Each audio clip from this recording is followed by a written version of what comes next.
Well, hello, everyone. This is 372. Connor, why don't you step in here, because my cold voice is probably not the most pleasant to lead off with. I just have a tiny cold. Bear with me, folks.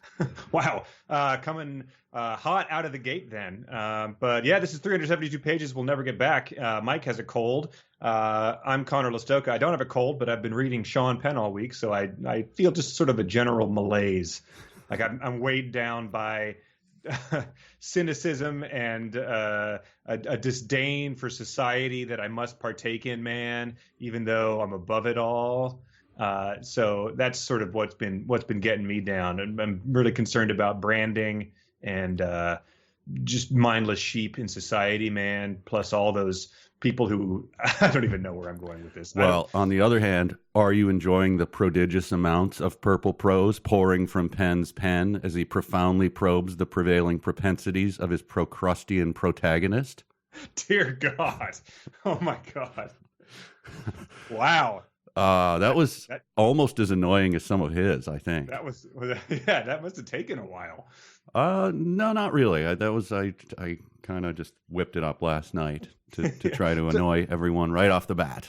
So it's not difficult to just string a bunch of alliteration together into arty sounding nonsense. Yeah, add a $5 word in there. I don't know about you. I've been resentfully diving towards the dictionary a few times. A lot of the words I'm half certain it's a Tysian thing where he's not really using it properly and doesn't really know what it is that he grabbed for the thesaurus. Sure. But we'll explore that more.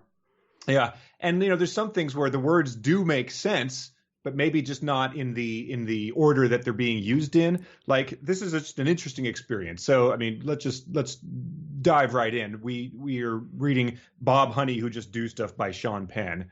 And unlike all the other books we've read, which have been, fairly straightforward. The last book was not straightforward, but it wasn't aspiring to anything other than telling a story in a unconventional manner. This one is aspiring to some more highfalutin type of writing. Would you agree?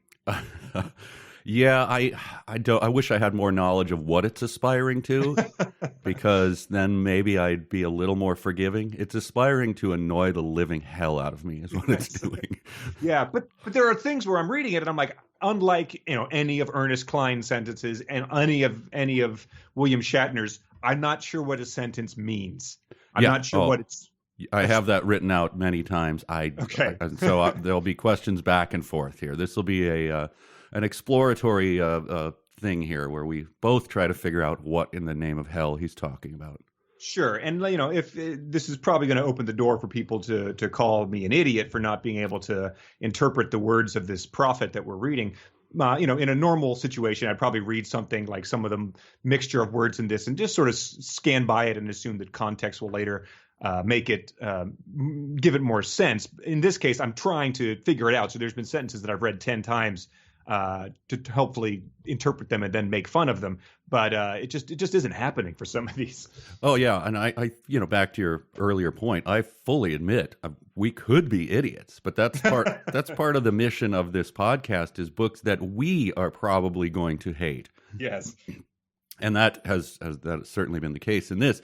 But I fully admit I'm just on the outside, you don't come into as a person who doesn't know anything about chess and then make fun of chess. Sure. Yeah. So that could be the case. I'm open to that. Sure. But we'll see. We'll explore it in whatever our capacity to explore it. That's all we can use, right? We can't bring in an expert and have them tell us why we're wrong. No, exactly. It's whether he reached us with this book is sort of what we're aiming to prove. And as we've been sort of spent the past week announcing it, and people have been diving into it on their own, like you said, you didn't know what his intent was with this, whether he's sneering at the reader, whether he's like laughing along with them, whether there's things that are supposed to be funny. But a listener found some interesting information about this, which I had no idea of. Like we just sort of read some of the collected bad reviews of this and thought it sounded good. But a listener named Natalia found an article. So this was released as an audiobook 6 months before the book was. What? Yeah, and it was released as an audiobook. There's like a concept to it. Sean Penn claims, so it was released as an audiobook that Sean Penn narrated, but it was written by Pappy Pariah. Wow, I guess I was prescient with the with the P's. The alliterative P's, yeah. So I guess that's what happened to Popeye's father after the town suspected that he was, had some untoward pictures on his hard drive, and they ran him out of town. He was a poop deck Pappy Pariah. I had a character that I did who was called Pappy, and it was for these kids, little kids, my friends. We were taking a walk, and they were bored by this nature walk, and so I got up on one of those, like stump theaters that are sometimes in parks, and I'm like, "Now listen up, kids, Pappy's got a story for you." And I was doing it to make him laugh, and the one kid was young enough where his eyes widened, and he listened intently. And so I just made up a full 15-minute story that he just adored and was clapping and everything. So I had to call him on his birthday and be Pappy for a couple years after that. Wow. So Sean Penn and I both playing characters named Pappy. Yeah, but so he met his Pappy at a writers' conference in Florida in 1979, and that's where he sort of, I guess over the years, Pappy presented him this book. And so she analyzed the audiobook and then the book that was published by Sean Penn, and found, just like in Klein where we found that dodecahedron versus decahedron sort of change along the way, she found some things. So here's just a few of the audiobook version, and then how they compare to the she called it the raw Sean Penn. So for example, Cactus Fields, a low-cost home for assisted senior living, stands like a brick with covered windows isolated against the desert. Compare that to the book. Cactus Field, a low-cost home for assisted senior living, looms like a large khaki-colored brick, isolated against a backdrop of distant ambient light. Its draped windows and solitary silhouette sit in a seemingly endless desert tableau. Here it seems that the desert itself has been deserted.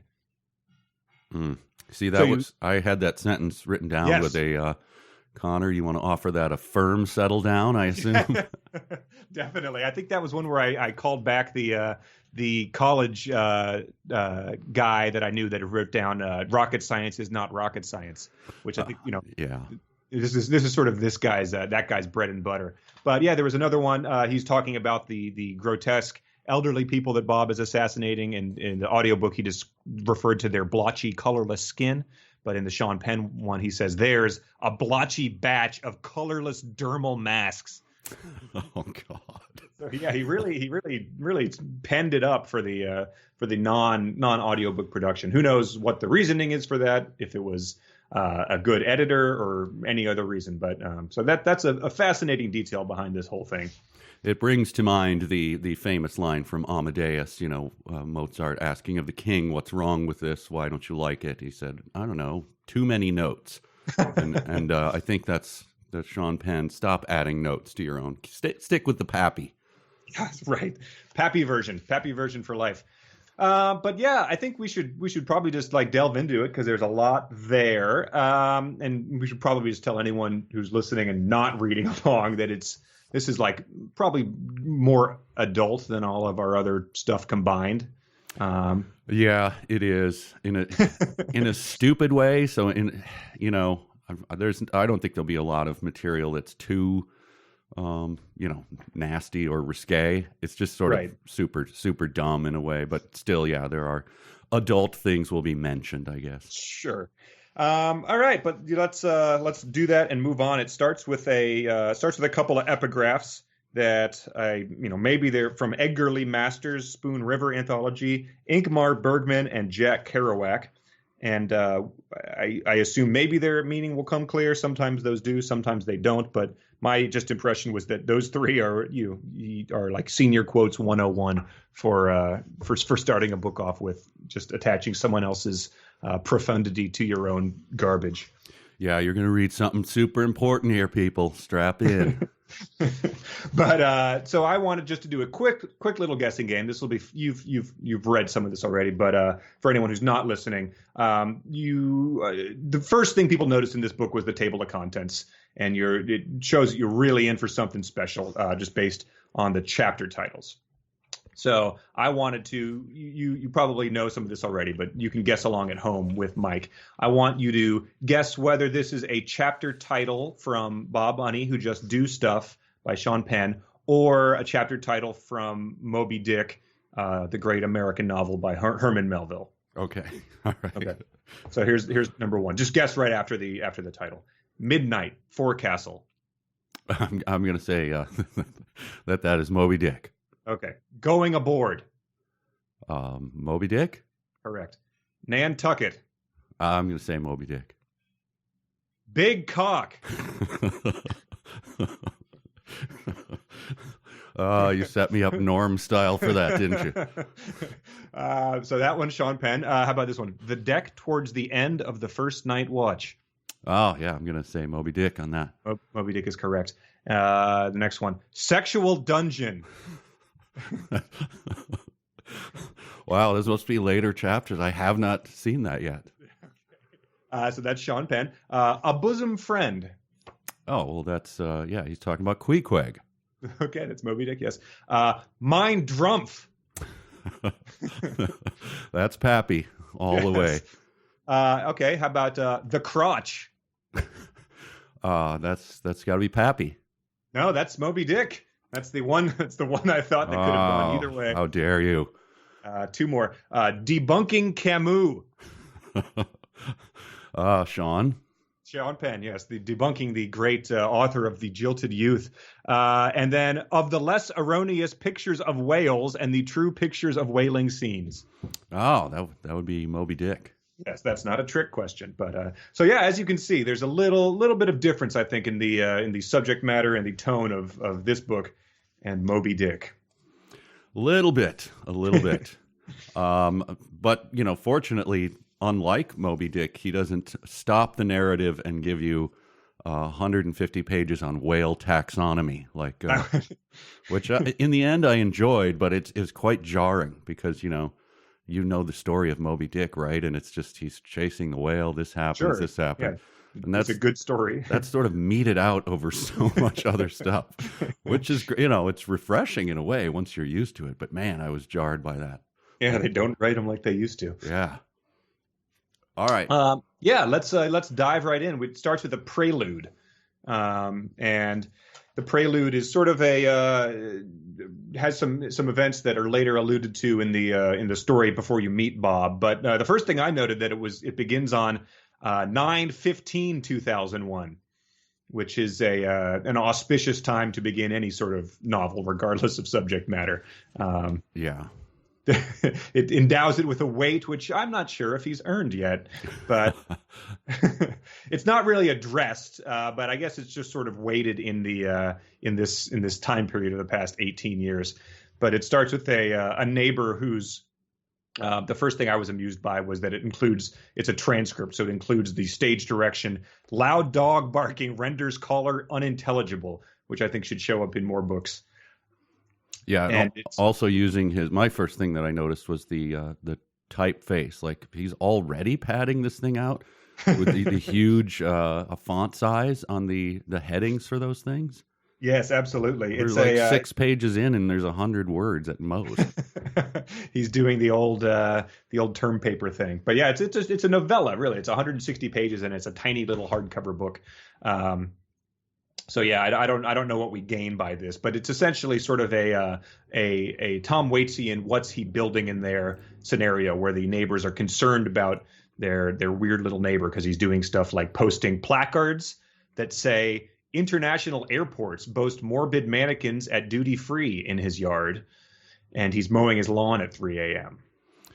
Yeah, and the police noted that the scent of fresh cut grass permeated the air, that's what the police do, right? When they investigate a scene. But yeah, I mean, so we're sort of meant to think that this woman is obnoxious, I think, but he is mowing his lawn at 3 a.m. So you've had experience with leaf blowers. You can tell that he is indeed a monster if that's the case. That's true. He deserves to have everything that happens to him in this book. His first joke, I feel, happens in this, or at least his first sort of overt joke.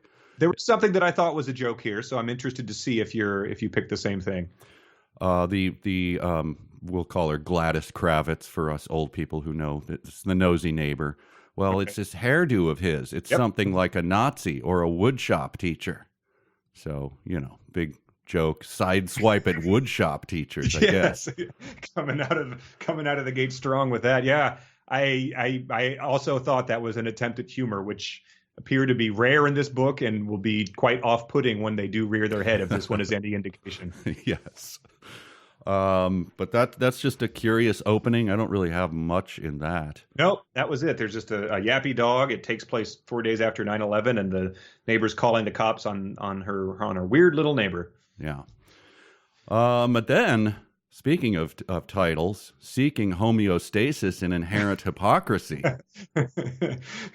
Yeah. So that's the title of Chapter 1. I assume that you, like me, will refuse to call them stations, as Sean Penn did. I don't even know what that will start my I don't know what's happening thing. What is the station supposed to mean?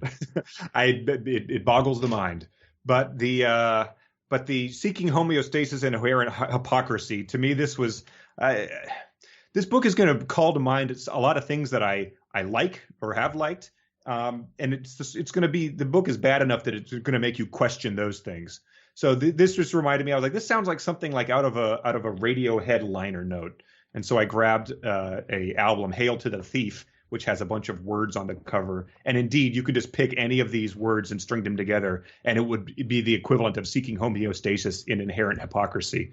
So I'm just going to do this now. You can look up this album at home and play along with me. But you've got Bunker Backdrifts, Further Lonely Shadows. Money for the Generals Afraid of Tomorrow. Kindergarten Doublespeak, Economic Edited Clampdown. Like it's just that type of Mad Libs, I guess, is what I'm getting at.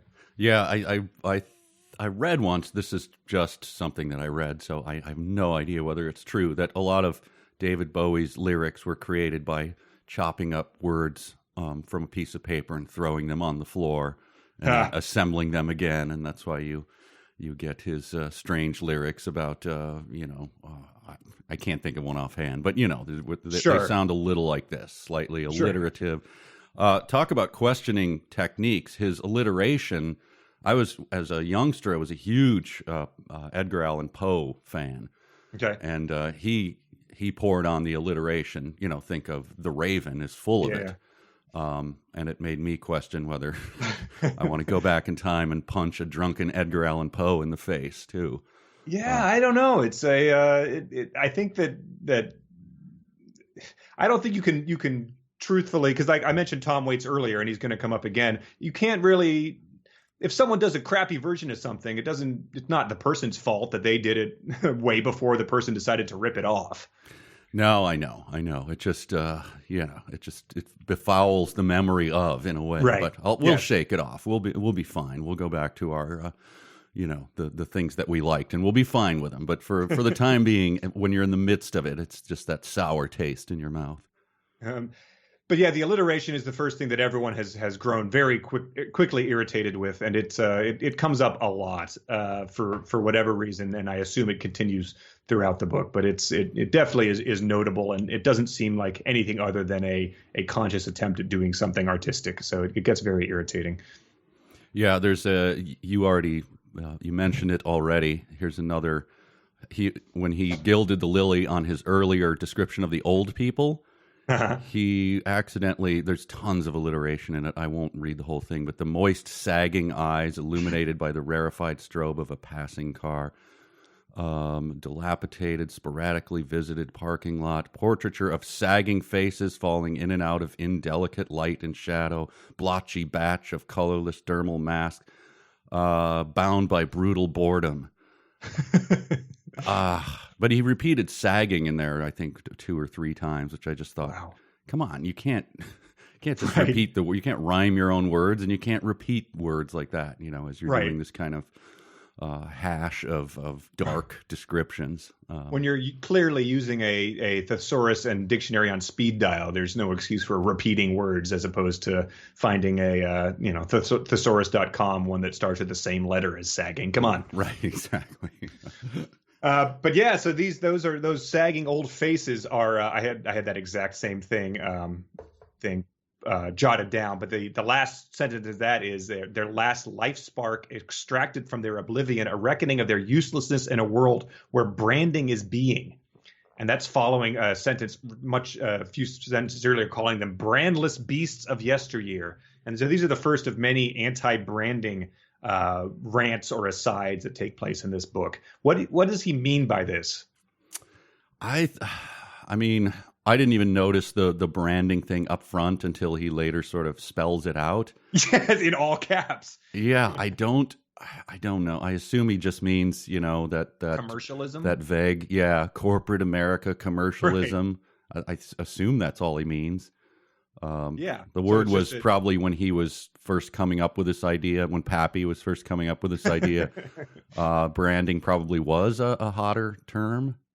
Yeah. So yeah, I mean, brand has sort of people use that, that corporate speak of, establishing your brand identity is now something that people are unfortunately quite familiar with, just because it's sort of been accepted that that's how you can talk about things. But I get the feeling he's talking more about just like general commercialists, because I don't think he's talking about these senior citizens have not established their online Instagram brand. I don't think that's exactly what he's talking about. But maybe, I don't know. We're dumb. Yeah, right. Exactly. But yeah, after this revolting description of them, I was hoping that the people in this retirement home were like cool rapping grannies. But he sort of, by the third time he repeated sagging dermal masks, I got the sense that they were not going to be doing that anytime soon. And here's another case of, is he doing a strange satire? Does he himself, does he find old people repulsive and worthy of being murdered? I don't know. I don't know what's happening here, but I'm sure we'll find out.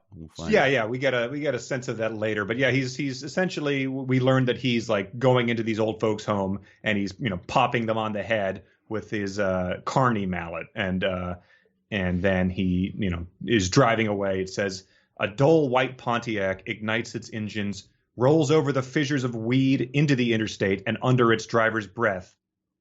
Yeah, so that was what I interpreted that to mean. Again, maybe I'm dumb and can't comprehend his level of genius here, but I assumed the driver was putting on Shaggy's 2000 sensational hit "It Wasn't Me" as he drove away from murdering the elderly people.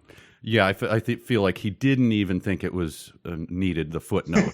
he skipped the footnote because we're all thinking the same thing. Nothing would delight me more than if that became an actual theme in this terrible book. It was all Shaggy based, yeah. But yeah, so the first chapter was brief, mercifully. Anything else?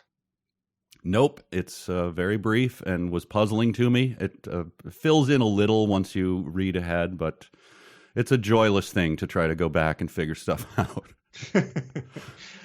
Yeah, I read it twice, so then it became more apparent what had happened then. I assumed he was shooting the people with the pop, pop, pop, but later on he again spells that out by singing "Pop Goes the Weasel" as he's talking about murdering the people with his mallet. And where did he get the mallet? He got it from his years as a teenage carny, which is explained in Chapter 2, Recollections of a Teenage Carny.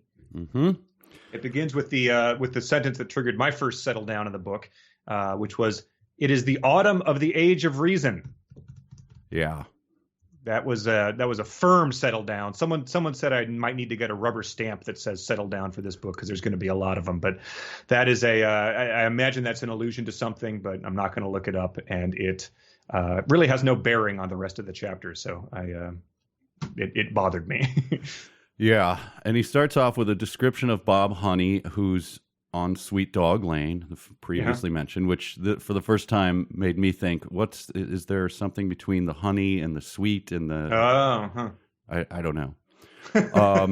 And then he goes into this, what I assume will never come back, things like He made a killing in the septic tank pumping industry by focusing on an exclusive clientele of Jehovah's Witnesses.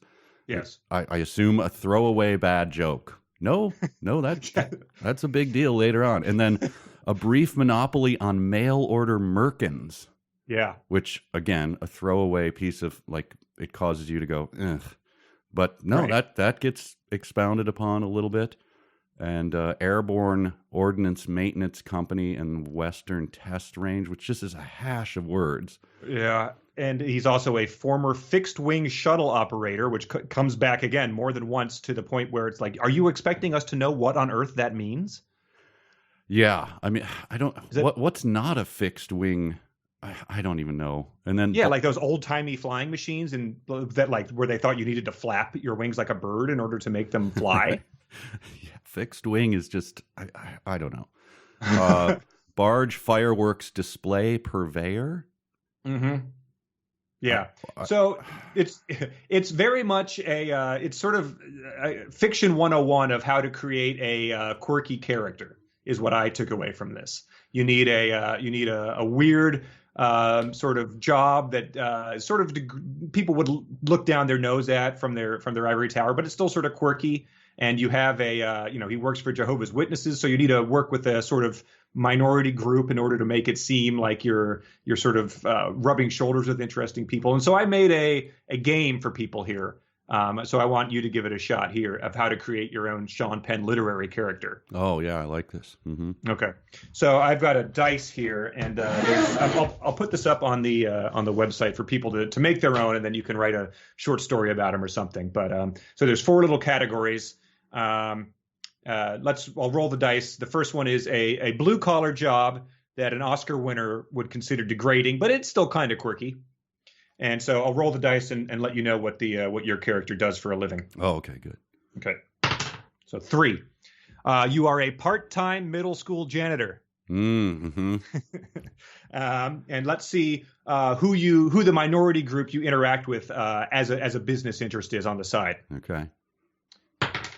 Also a 3. You work with you do side work for plastic surgeons who are ironically victims of botched plastic surgery themselves. Oh, that is That is quirky. Whoa. And now the third facet of your character, we're going to get to this in the text, but the quirk of your ex-wife that you find repellent to the point where you dream of burning her alive. Oh, this is a 101 building a character. Yep. Yes. Okay. So I'm going to roll. That is 3. I've rolled 3 threes in a row. So your ex-wife has slightly more hair on her left arm than right. Ah. And, so this is why you want to ligature strangle her and then burn her alive. We've all been there. That sounds like a thing where, Jerry would break up with her on Seinfeld, not ligature strangle her. Kramer asked for her number after that. So yeah, fun. And then the last thing, this is what you sing to the heavens when you go out to the desert to burn sex toys. It's an ironic product jingle. 3 again. Wow, I've got a weighted dice. So you sing the alliteration theme song. Yeah. For the dog food from the 60s that my dad, for some reason, would sing all the time. My dog's bigger than your dog. So yeah, let's go over that one more time. You're a part-time middle school janitor who interacts with plastic surgeons who are ironically victims of botched plastic surgery and dreams about burning your wife alive because she has more hair on her left arm than right. And as you ignite her body, you would sing a dog food jingle. Am I a jocular janitor or a jejune janitor? Clearly, then we need to start padding the alliteration on and stat. Sure. I'm sure that someone with better skills than us could probably just do a alliteration janitor, like tell it how many words you want and the letter it starts with, and then you could get a Sean Penn sentence. Ooh, we should do, the rap battle show, alliteration battle with celebrities. So yeah, I'll post this for everybody else, and you can make your own and write a book of story if that show inspires you. But so wait, yeah, is that the? I hear the sound of the pale Dodge Charger or whatever going through the background. You just pop some old people, and then no Shaggy though. Which is my next thing, I wonder if this came up with listeners and who are actually reading the book. we have to talk about his commas. Okay. This is a bugaboo with me after having been, copy edited, and I'm sure you were too. I think I used to be an offender, and I probably still am when I revert, of just putting commas in where it's really not necessary. And once you notice it, it's kind of that thing where when I was in college, I used to annoy classmates by going, "Do you ever notice how every 3 sentences he pauses and like touches his ear?" It's like, no, I've never noticed that. And then once they do, it's like, man, why did you point that out to me? Right. Don't think of an elephant. What are you thinking about? Yeah. So these commas, here's just an example. Although he lives alone, comma, it is Bob's perception that he wakes to his ex-wife, comma, and to their speechless marriage each morning. Every night, comma, he goes to bed alone, quoting, comma, and then it goes on. But I believe none of those commas are at all necessary. Grammatically required. Wow. And all they, right. they don't they don't increase the ability to understand what's happening. They are distracting. So if somebody else is a copy editor or something, tell me if I'm dead wrong or whether I'm on to something. Sure. Does this increase the readability of the difficult to read book, or is it just adding to it? Or just, maybe it's another way to just pad out the page count. Yeah, boy, that's a tough way to do it, but hey, whatever works. He goes on to describe his ex-wife, who says he still is wakes up every morning dreaming that she's still in bed next to him, and he describes her thusly: a small booger flopping, flittering, and fluttering like a carburetor valve backward and forward in her nostril with every breath in and out. A woman so cynical she doesn't understand the meaning of her favorite songs. So my takeaway was, so you're a fan of this woman. So he just lists these things that he hates about her, and then says it's impossible for him not to consider ligature strangulation, droplets of gasoline ignited one by one, the stink of her burning flesh, and affirmations of anguished screams. And this is this is grim, of course, and it's even more grim if you Google him, and he had assault charges by Madonna dropped from the DA that are very grim if you look them up. I don't want to talk about them on here, but like. So it just, it's like, sure, it's a fictional book, but sometimes you just you might get a little glimpse of the actual guy, behind it. I don't know. I'm not here to cast aspersions, but the other stuff online was pretty grim. Yeah, it's that thing you kind of wonder when an actor keeps going towards particular roles, and you're like, right. Is this something you just like, or is this the only thing offered to you? I don't know. Right. Sure.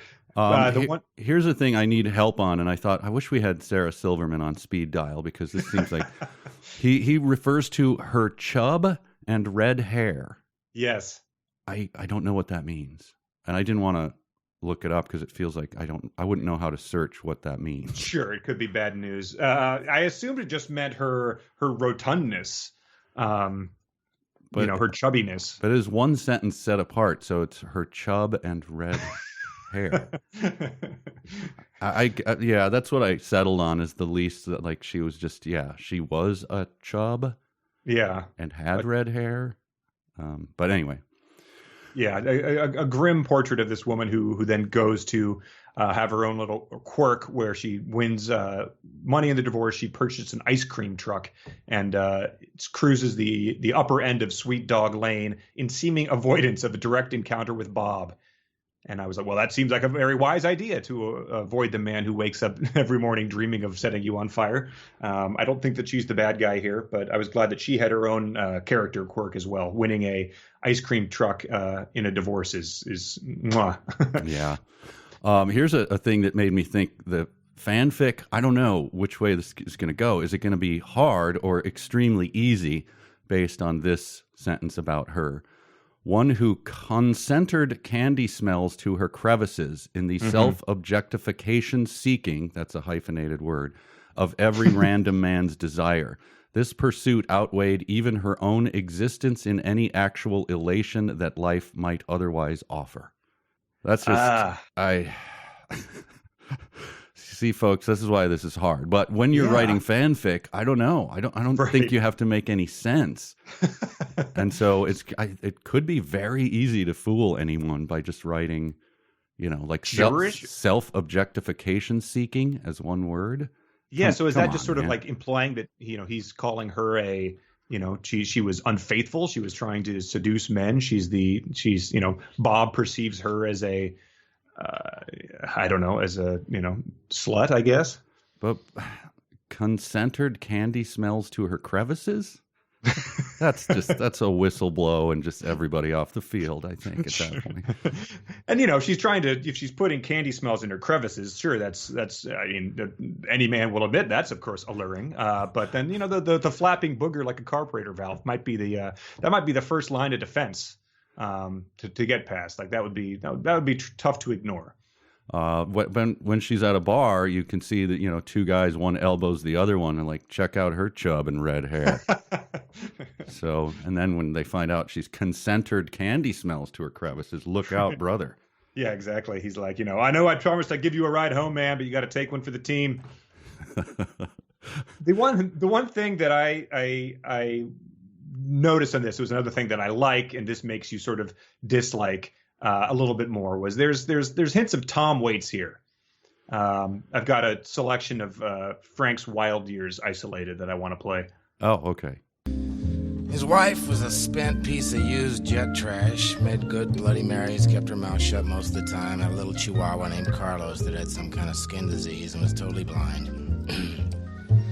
And so that has sort of some similar, it's got like the characters that I invented for you there. And later on, it's revealed that when the next door neighbor is letting her dog do her business, it's a Chihuahua as well. So, like I said, it doesn't make me think less of it because Sean Penn is doing it artlessly and cynically.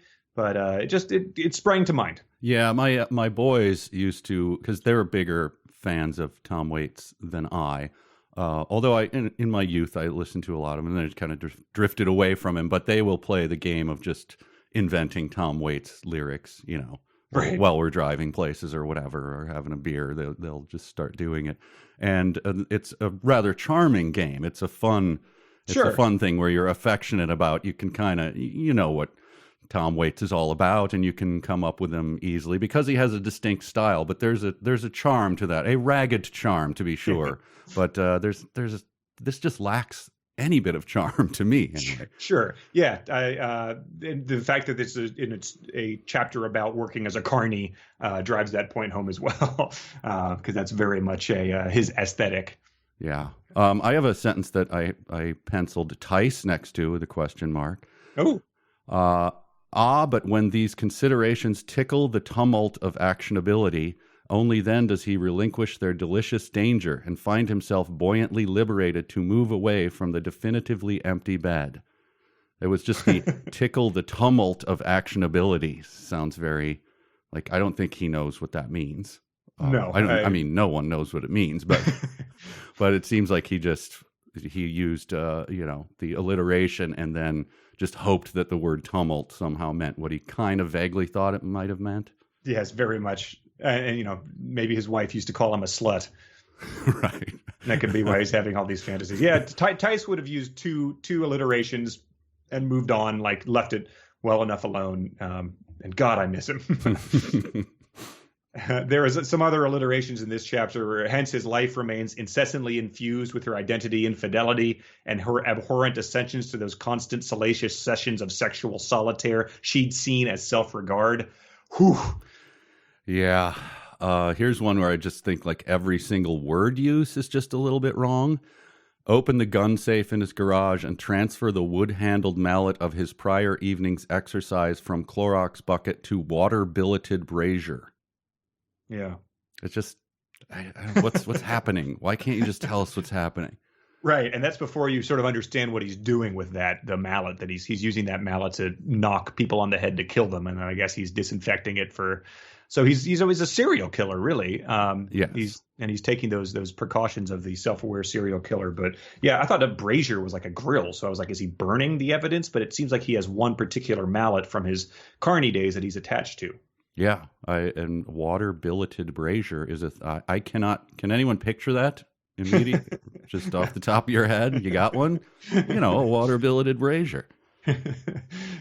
That was this year's Instant Pot, the Christmas gift that everyone had to have. But so it goes into a little background of Bob's childhood. He was every sign is there that he's going to grow up to be a serial killer. He's sort of this weird little detached, unpopular kid that in his spare time builds Molotov cocktails and throws them like into the river. Which that a question for me on that one. He says other times he'd go out to the river basin and throw homemade bombs off throughout 180 Bridge. Molotov cocktails were preferable, meaning there were a bunch of other bombs not mentioned. What were they? What was happening? Right. I mean, clearly there would be like state militia involved in finding this guy. Right. Well, he's got your standard Batman round bomb with the fuse coming out of it. He's got like the bullet bill style ones from Mario that he could do like that. And then your Molotov cocktail. He's got German bottle grenades, but he prefers the Molotovs. Yeah. And it says that he was his boyhood essence set him up for a separation from time, synergy, and social mores, leading him to acts of indelicacy, wounding words, and woeful whimsy that he himself would come to dread. So he's a dick, was my takeaway there. Right, yeah. So doesn't seem like we're expected to like this guy we're going to be spending 160 pages with. We're not going to like him, but usually that technique in a book to sort of brutally satirize someone is someone then that people will recognize and go, yeah, you're right. If you're doing a grotesque parody of someone you dislike, but I have no idea who he's supposed to be or what kind of person. So whatever this stinging satire of an American guy is, I have no idea who he's going after. No, I tried to picture, what we were supposed to be taking away. There's a scene later on where the guy, like Coultier comes to his house and he leaves, and then he says Bob sat motionless on his couch for several hours. And so I was like, is he just supposed to be like the guy, the Anton Chigurh, or like a guy in Breaking Bad who's, just this unstoppable killer who, he's a side character, so you never learn anything about his motivation or what he does when he's not trying to track someone down and kill them, or like in a Fargo type of show. That's what my takeaway was. There's no here nor there of like what he's doing when he's not doing this sort of performative serial killer type of bit. That was my takeaway. So no sympathy, no real life counterpart, only other characters and other better things. Yeah, she's just a monstrous killing machine, gross and hateful. But I didn't immediately get that. It really is only after reading it a couple times you're like, I kind of see what he's going for here, but it's just larding it up with all these failed techniques really makes it hard to get to that. Well, he goes on a delightful anecdote about Cowboy and Jemima. Oh boy, this one. Did you have the same little bit of what's happening here? Yeah, and something comes up later that made me think that there was a little undercurrent theme. But yeah, it's Cowboy was a guy that he admired. He would go out to do sanitation work with him as an 11-year-old. But Cowboy was a guy who this is where the first footnote came in. Cowboy would come out of this trailer that he was in with Jemima, wearing only an oversized cowboy shirt. She'd warmly wave them off to work in the forearc. And that's where we get our first footnote. And the footnote is, the San Joaquin Valley sits between an oceanic trench and a volcanic arc, geologically determining that real estate a forearc. And so this is my reaction to that. And it works for just about every footnote in this book. Okay. Right. Yeah, I mean, David Foster Wallace, he is not. Let's get that out of the way immediately. Yeah. I have always resented footnotes in almost any work, especially when the footnotes are half a page and it's just like, why is it my job to incorporate this into your prose? Like, right. Do the work.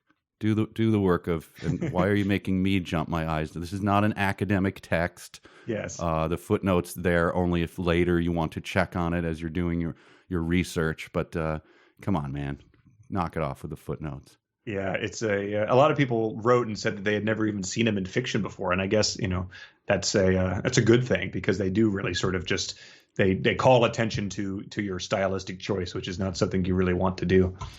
Yeah, you read up to a line. This next line I wrote, did Sarah Silverman ghostwrite this line? Yep, Cowboy was one squared away individual with his shit forever together.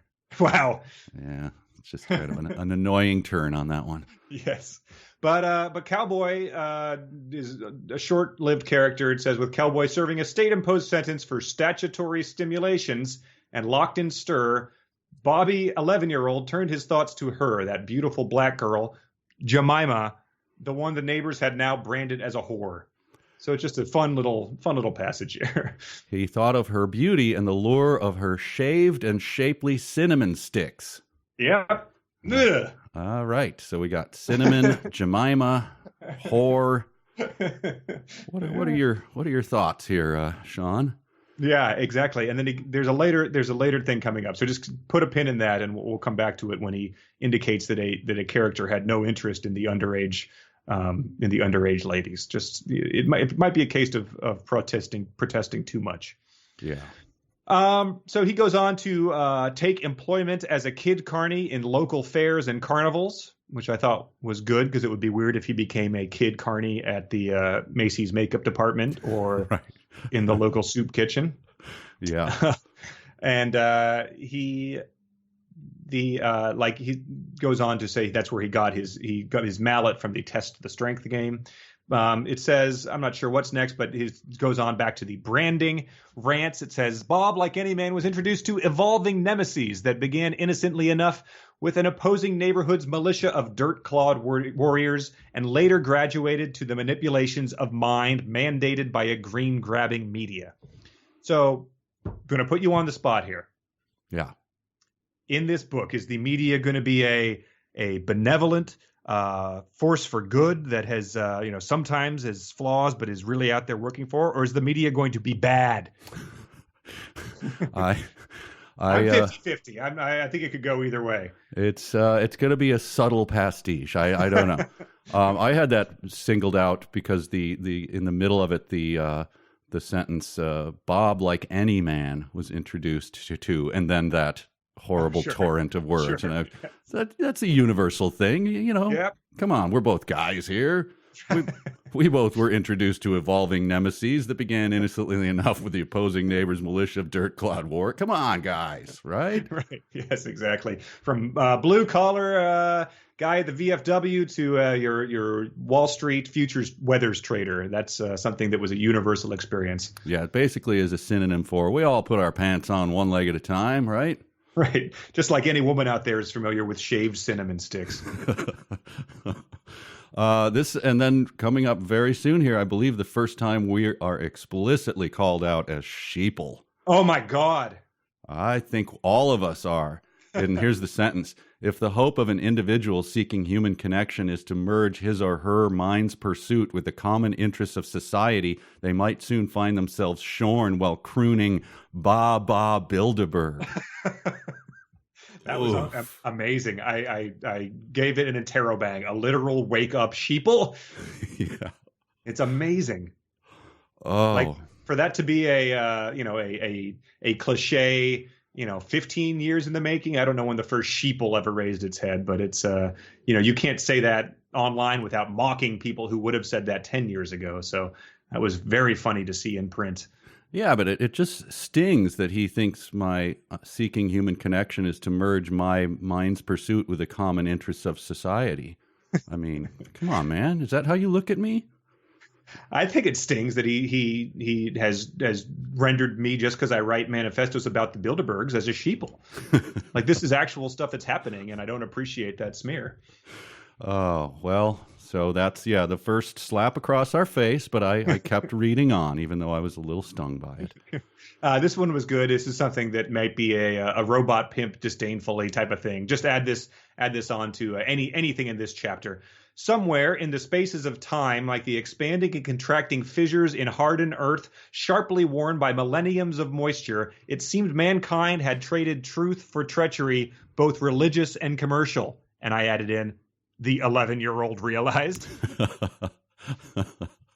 Yeah. Now he gets into this thing. and I don't have a lot of other notes because I don't want to spend too much time on it, but maybe you pulled stuff out of this. Just all of the talk about the layers of soil and the pathogens and the... I don't... What's going on here? What is that supposed to be? So this is something about his knowledge of septic systems and stuff. Yeah.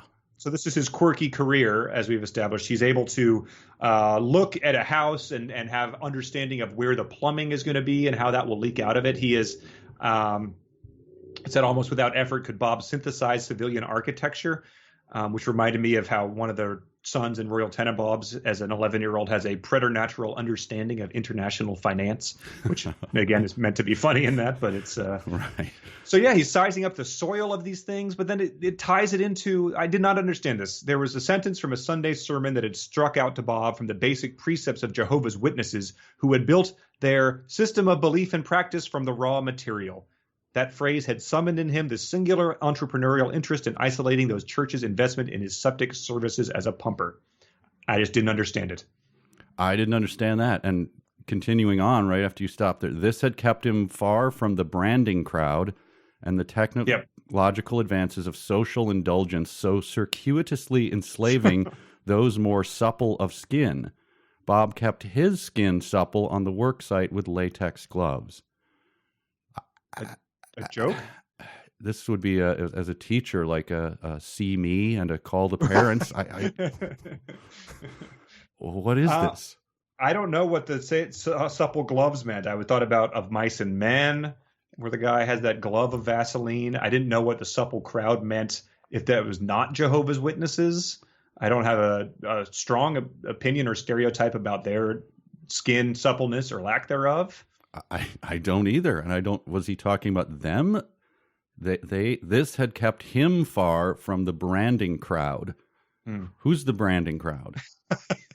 I don't know, but a couple sentences earlier, he had printed branding is being, ! Branding is being. So I guess that's the chant of the branding crowd.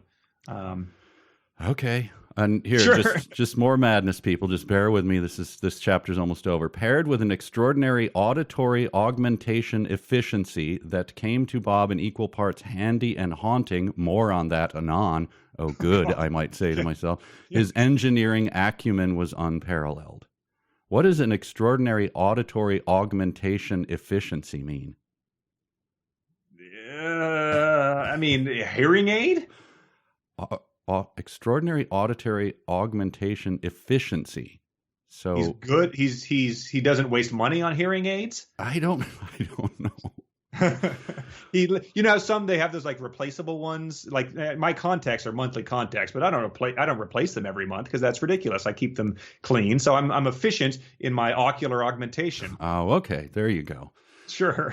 But it gets better. By identifying where urine and feces fell and its storage system's size, design, and placement, especially where gravity systems are employed. Oh, well, thank you for that parenthetical.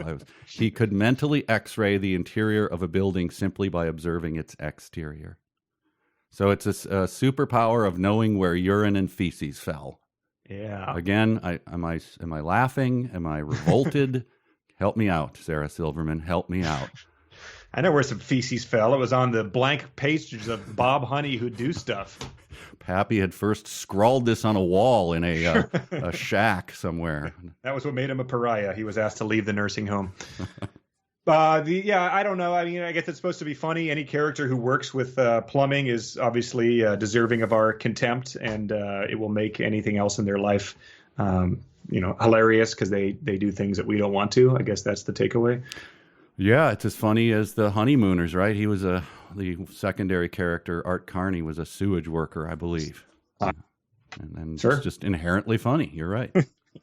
This was my last thing of this chapter was I got a little insight into this character. I got a little nickname for Bob Honey. His childhood's fear of foreign wars and messianic maniacs, real and imagined, had developed into an ultra-violent skepticism toward the messaging and mediocrity of modern times. And in opinions of morality, religion, politics, and science, would he increasingly consider the possibility, all caps, everybody else is wrong. So I just named off the top of my head, I just came up with a fun little nickname for him. I'm gonna call him Colden Hawfield.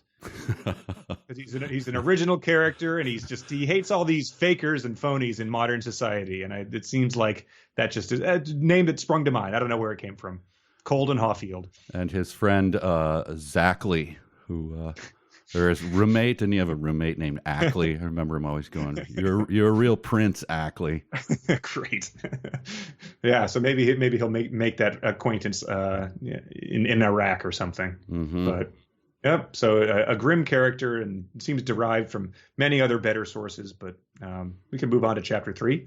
Yes, indeed. Now he's getting out his satirist pen. He's sharpening up he's dipping it in the ink. He is ready to go. This is, I think, the cliche of Sean Penn here. This is what you assumed a lot of the book would be, and you're going to get it in spades, baby. Oh boy. Yeah, kick us off. Well, let's see. Oh, here's the first sentence. He's flying into Baghdad. Yeah, in chapter 3, ephemerally disarmed is what it's called. Bob traveled to Baghdad during the holiday season of 2003. Halfway through, so they have to corkscrew their landing. Halfway through the corkscrew, 2 of the terrified aid workers aboard succumbed to its strain and torque, spontaneously regurgitating in barf that boomeranged back into their own faces. Bob sighed as the suffocating stench consumed the cabin. And, that's what I do when I see people vomit into their own faces next to me. I go, oh, boy. Oh, brother. This again. Oh. Right. It's a Norman situation. Oh, boy. Yeah. What do you got? He caught himself humming the chorus of Outkast Bombs Over Baghdad. His limited awareness was popular music was such that all hip-hop and rap-sounding songs were, to his knowledge, from a black band called Tupac. Oh, yeah. Ooh. So I don't know. It's not. You can have characters who are racist without you being racist, but usually you're want some goodwill to have been earned from that point of view. But it is a all this sounds the same. This isn't music. It's just a bunch of talking. Yeah, that didn't strike me as, once again, when the satire is so puzzling and everything. All you can do is I can only look back at you, Sean Penn. You haven't earned this stuff. I can only give a questioning little back to you. Sure, but then he calls out Outkast and Tupac, who both are among the more lyrical hip hop artists of the 90s, and then he adds on some of his own poetry after that. I'll just read it aloud. In a distant desert darkness, towers descend into black. Vapors of Iraqi oil burn like floating fires atop of their black night-bended stacks as carbon dioxide poisoning purities escalate war. Chemically charged coloring surrealizes sunsets galore. I don't know what that's doing there, or what it belongs there, whether that's him quoting somebody else like he does later, whether that's original, but it certainly did, putting each of those on their own lines, did pad out the book a bit further. I confess, I was derelict in my duty. I looked at that thing and I just went, I'm not gonna type it in and search. I'm just gonna go past it. Sure. I had hoped maybe I assumed it was not from either Outkast or Tupac. No, I don't think so. But we did a recent event like here, a bad poetry night, and so I wrote a bad poem. Which, if you're trying to write a bad poem, it's pretty easy to write a bad poem that sounds like someone trying to write a good poem. If you're not concerned at all about presenting something good to the world. So I'll upload that at some point in time, and people can size up Sean Penn's poetry versus mine, because I touched on some similar themes in mine without meaning it to be good. So people can judge how I did. Oh, great, interesting, yeah. So he goes to. We're not entirely sure yet why he's in Iraq, right? I don't know. Okay. No. I don't know. He ends up getting an assignment there, but I'm not sure what he was there to do.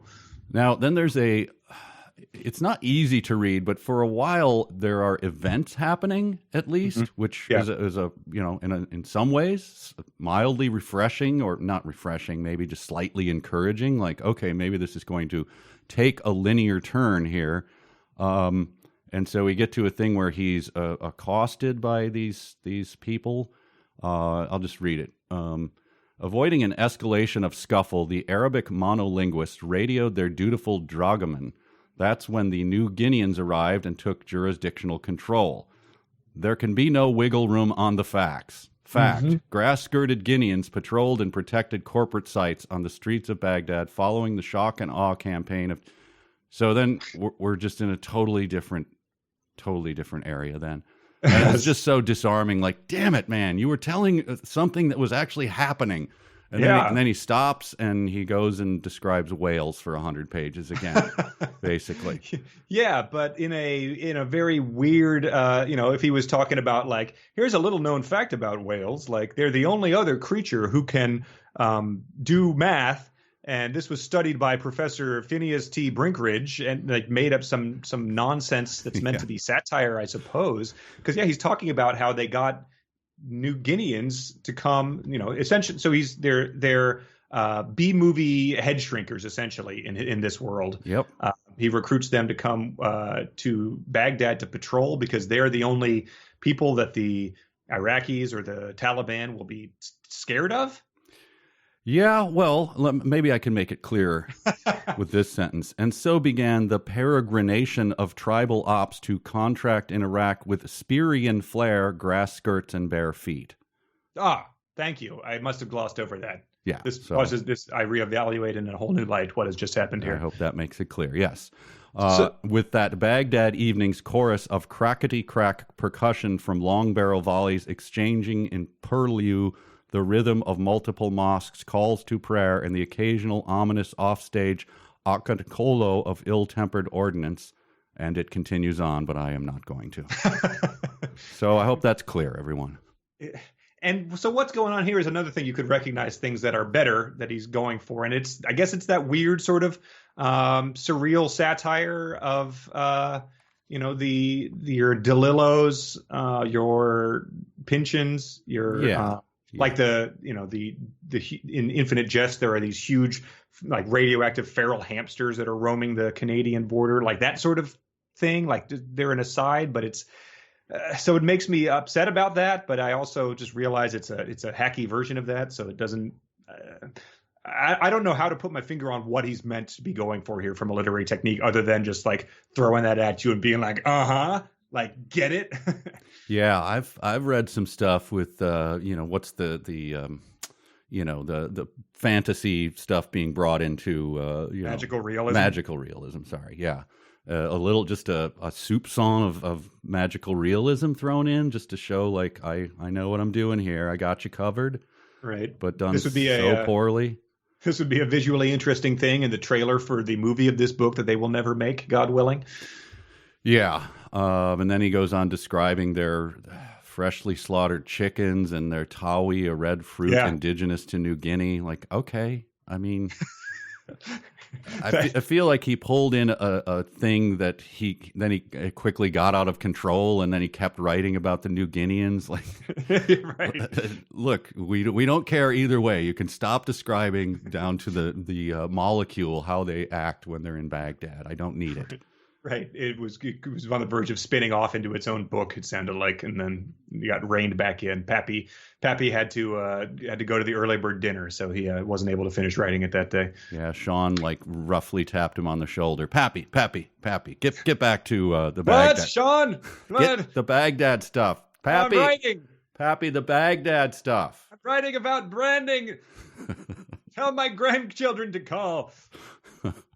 The other thing you gave it a okay, and that was my response to his footnote about shock and awe, which it's not worth delving into. But I read that. It was a long footnote. It was probably 5 lines long, and I finished it and I said,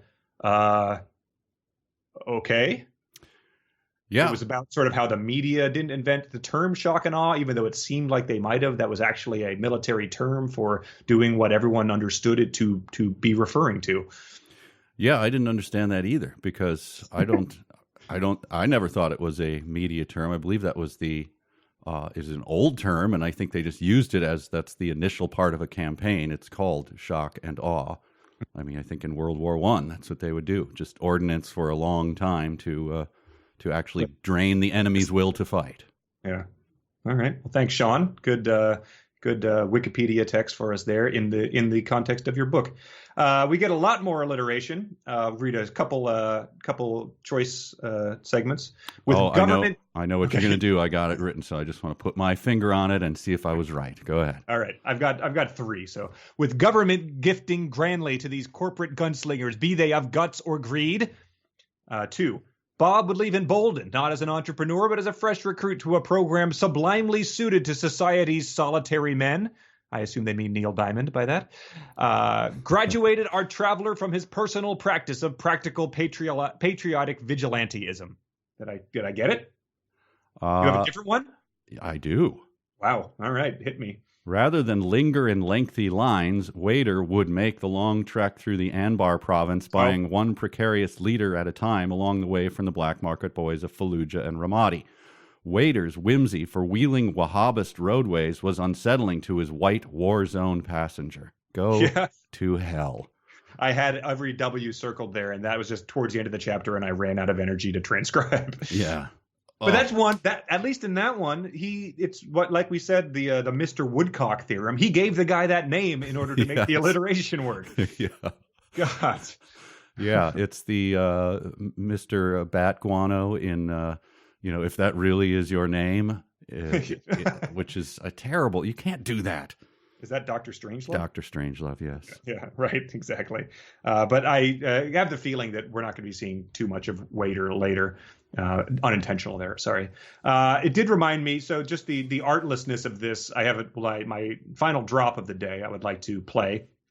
It's from V for Vendetta, which I've never seen, but I remember a friend saw it. He's like, yeah, there was these cool scenes where like the guy would show up and he would just, say all these alliterative sentences back to back. So I finally looked it up for this book, and it was just as annoying as that sounds. Let's listen to that. Voila!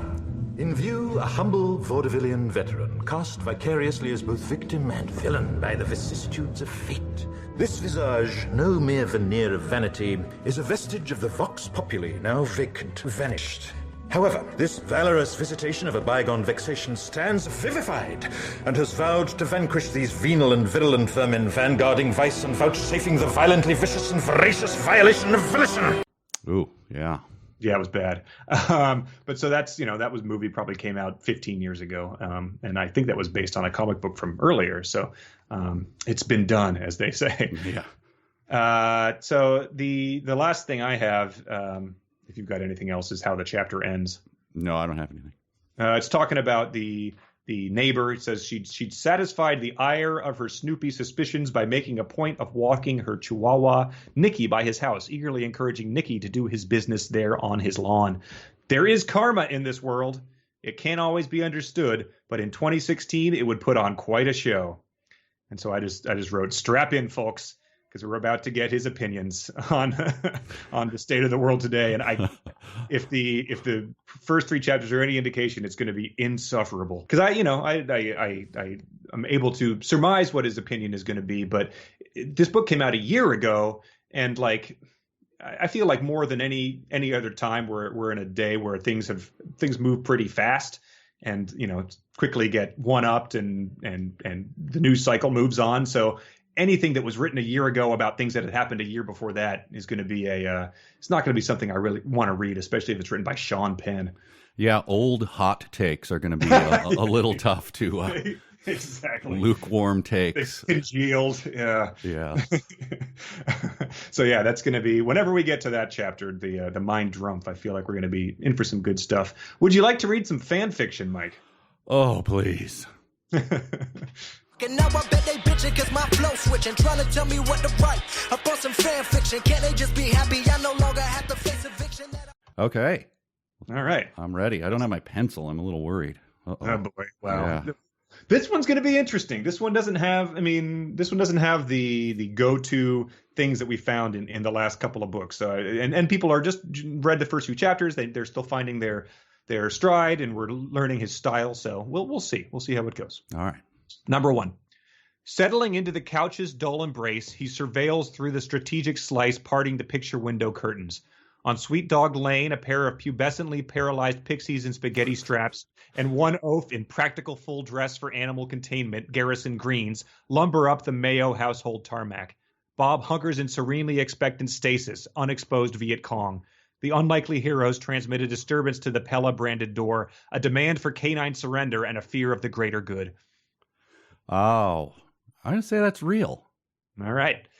Let's see. Number 2, advertising. Bob's albatross. His burden least benign. Its way of sanctioning ego and deceit. The transparent greed of it. Its saturation of popular imagery. His sense of a malignant mass amnesia that has been welcomed by the worms among us into social acceptance like a creeper in the night.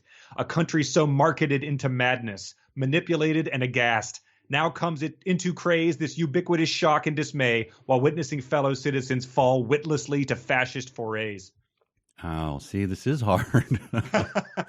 Yeah, because this could be your 18-year-old guy on a college campus with his table handing out pamphlets, or it could be a New York Times bestseller. I don't know, just playing the odds. I'm going to say that's fanfic. Okay. Number 3. Ever wonder if there is too much information out there on the net? People used to have to work for knowledge, to bear a passing resemblance to a confiscated culture unbeknownst to them, a device used to make people more learned, save for the majority of patrons perusing the swaths of the infoweb to look up cat pictures all day. I don't know. I'm going to say it's real. I don't know. I'm throwing up my hands on this one. This is tough. They're weird rants, especially because there's no characters or plot to speak of so far. Number 4, Bip Bop Boop. 3 more of Scottsdale's graybeards and blue hairs are off to the great beyond. But those singing, swaying syllables still careen through Bob's mind. At Kentucky Fried Chicken, we do chicken right. Or so the belching bellicose electronic box had once bellowed. And heaven knows these chickens will come home to roost in the sweet by and by. A Pontiac roared to life, one headlight blazing, Bob's doleful duty done. Oh, I think that's fanfic. It's good. And final one. Seldom had Bob Honey beheld a general contractor get as splenetic as the vicissitudes of their vocation as Tristan Weathercock that sweltering summer day on the Somali oil reserve along the Indian Ocean coast between the municipalities of Garad and Kismayo. Perlustrating the sanitation contract they had been handed a wink ago, it perspicuously belied the intent that had been advertised to them. Instead of the concrete aqueduct they had so vividly conjured up over the perilous course of their 6,000-mile journey, the overhauled plans call for hollowed-out logs on stilts, a mere 10 feet above the ground. Bob bluntly states what Tristan never would. It's going to be a real shit show. I think that's fanfic. Okay. All right. Well, let's see. Number 1 was the unexposed Viet Cong. You said that was real. It was fanfic by M. Williams. Oh, nicely done. Number 2, advertising Bob's albatross. You thought that was real? I think I said fanfic just because it was real. It was real. Son of a damn it. That was the real yet another screed against advertising and branding. Number 3, ever wonder if there is too much information out there on the net? I think you said that was real. That was fanfic. That was someone who took a relative's Facebook status and added in some alliteration to it. Wow. Bip Bop Boop, Kentucky Fried Chicken, we do chicken right. I don't remember what you said, but that one was fanfic. I said fanfic on that one. Fanfic, yeah, that was good though. I liked the because that was part of the character generator. Was the old I used chicken tonight, the exactly. chicken marinades instead of Kentucky Fried Chicken, but still. And then the last one was also fanfic. That one was pretty unhinged, and they have inventing their own plot, going to Somalia for oil things, putting up on stilts. Very well done. It was fanfic, however, and I think you guessed fanfic. I did. The first few got me. I found my sea legs, and the last 2 were really good. So yeah, M. Williams did the couch watching out the window with paralyzed pixies and spaghetti straps. Janelle did InfoWeb cat pics. Tom did Beep Bop Boop Kentucky Fried Chicken, and Jens did the Somali coast. It's going to be a real shit show.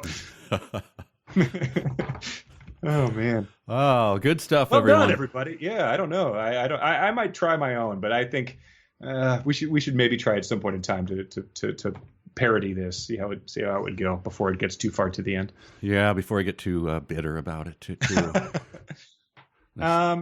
Let's see. So chapter 4 is where we sort of start to get some information about what he's been doing with the mallet and the pop and the old people and stuff like that. Chapter 4 was called the Scottsdale Program, and we learned what that means. That has actual meaning, unlike all the other chapter titles. The Scottsdale Program was project adopted by the NSA, who believed in an era of globalization and internationally unbranded generation of seniors threatened to bleed human progress and market development dry.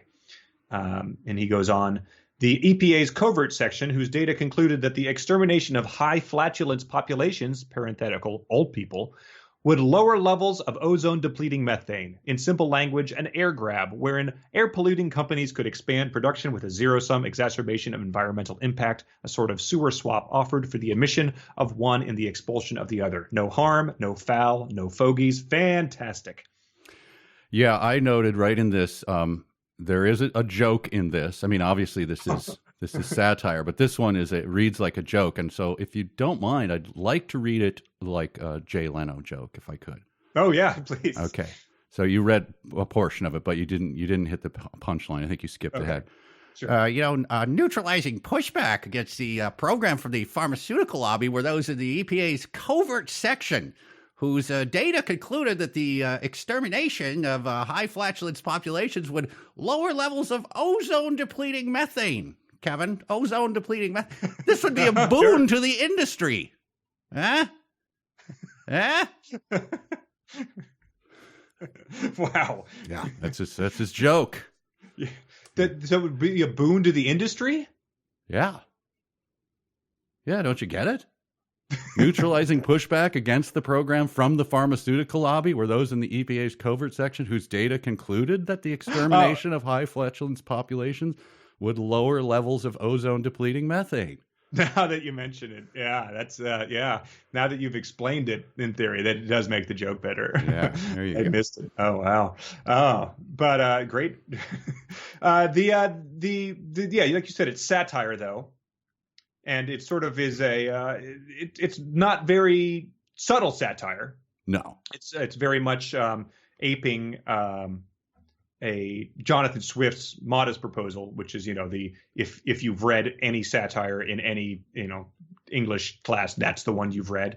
And he sort of set out to propose that we eat children, I guess, because they're a drain on society. And, it was just it was shocking in its time, but that was the core of that. I have not read it since high school, so I don't remember all the details of it, but that's about the basics, right? Yeah. The only thing that sticks with me is like the recipes for the children, and their delicious fricasseed was, I think, a line that oft gets quoted. So that was my only take. That's all I remember from it as well. So this is essentially a moronic, cynical version of that. And when you say moronic and cynical, there's only one name that comes to mind for me. And so I did some digging, and this is something that this guy had recently got a Netflix deal. He's not really making movies in theaters anymore, but he's signed a big multi-picture deal with Netflix. And I hacked into their server and discovered that they have a trailer for this guy's upcoming movie, which is based on this idea of killing old people to prevent them from farting. Oh, cool! But you hacked into Netflix's server? Yeah, I've been taking some hacking classes on the side. I believe that's a felony. I think I believe there are RICO charges in that, and so. I'm just warning you. I'm sure you're fine, but let's cut this part out then. I mean, we've been editing to put in the drops, and so let's just cut out the part where I confess to a felony. Can we do that? Yeah. I mean, sure. It'd help me out, Sure. Just to not have the felony admitted on my record. I'll just send me a reminder. No, I'll remember. Okay, great. We're good. Sounds good. Yeah. All right. Well, let's roll this trailer that I obtained through entirely legal means. Meet Jonathan Swift. As I've always said, when a true genius appears in this world, you may know him by this sign, that the dunces are all in confederacy against him. Oh, Jonathan. He's an author, a scholar, and the foremost satirist of the 18th century. My dear, laws are like cobwebs. They may catch small flies, but let wasps and hornets break through. Quite. There's just one problem. A shampoo stings when you get it in your pee-pee. His brother, Barney. Barney, have you seen my manuscript of Gulliver's Travels? I was out of the toilet paper, and the manuscript said, "Wipe your butt with me, Barney." Oh, Barney. Why was Gulliver traveling? Why didn't he just go home? Is he too good for his home? But when a case of writer's block strikes, two brothers will learn that the greatest satire of them all is love. What do you think of my newest essay, Barney? Eat at a baby? I don't want to eat at a baby. Maybe you're right. But what should I write about instead? Incoming. Barney, you've done it again. Adam Sandler stars in A Modest Fart Proposal, coming this summer. A turkey for you, a turkey for me. Sean Penn wrote a book about Bob Honey. It's a comedy of Brobdingy, Brobadog, Brobdingnagian proportions. Worse than Ogden. Oh yeah, that does. So there you go. Yeah. But modest fart prosal is I mean, that's how we can hopefully refer to this section of the book in the future if this plot remains going throughout the book, which I have no reason to believe it will, but we'll see.